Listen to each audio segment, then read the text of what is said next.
Today, families come in their four-wheel drives to the town common on the banks of the Cooper Creek at Inaminka.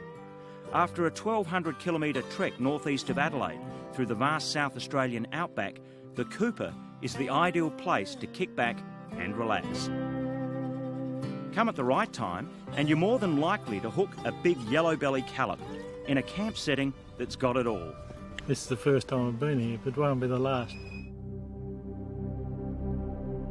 Come at the wrong time and you could encounter 50-degree temperatures in a landscape as tough as any on the planet.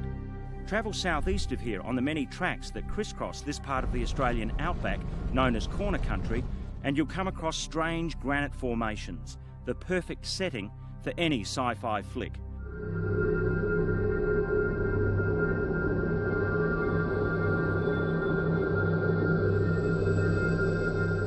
A spaceship wouldn't seem out of place here, but this certainly does. An upside-down whaleboat in one of the driest spots on Earth.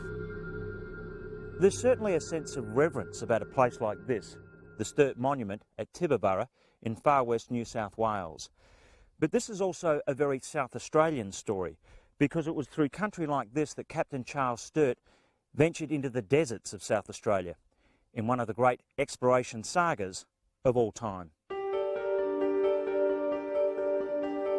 The upturned whaleboat at the Sturt Pioneer Park pays homage to a strange quest that began in 1844 in Adelaide and almost ended in tragedy in the Simpson Desert. It's the boat upside down indicates the futility of the trip. Sturt and his team of 16 men with cattle, sheep and a whaleboat had set off from Adelaide in search of an inland sea.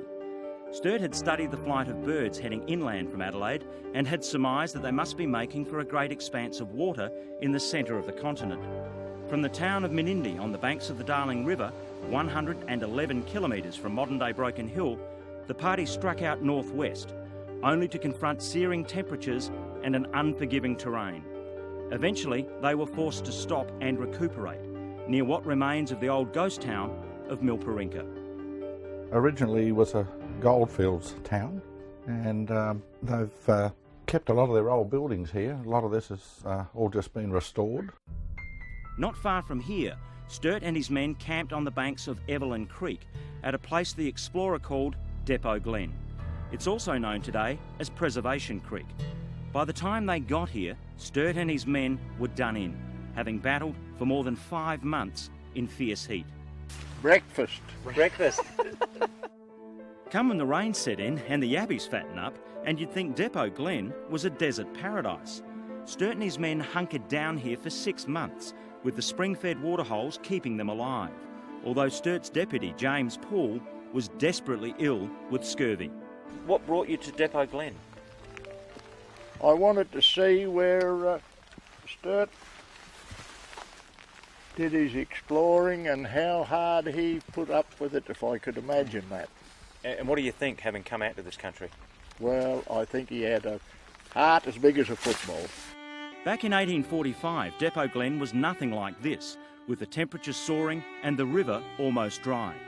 The sun was so fierce that lead fell out of pencils, and the men's nails became as brittle as glass. In such horrendous conditions, James Poole finally succumbed to scurvy and was buried under this beefwood tree, with a blaze to mark his tragic death. Now, you would have thought that such a tragedy would cause you to turn back, but Poole's death galvanised Sturt, so much so that he wrote, "I would rather that my bones had been left to bleach in the desert than have yielded an inch of ground I had gained at so much expense." Hacked into a lonely tree, the blaze to commemorate the death of Sturt's loyal deputy, James Poole. From Depot Glen, Sturt would send 9 of his men back to Adelaide, while he pressed on into the centre of the country. Poole's grave is about 15 kilometres from the ghost town of Milparinka and about 280 kilometres from Broken Hill. Tri-State Safaris run regular tours to this part of corner country.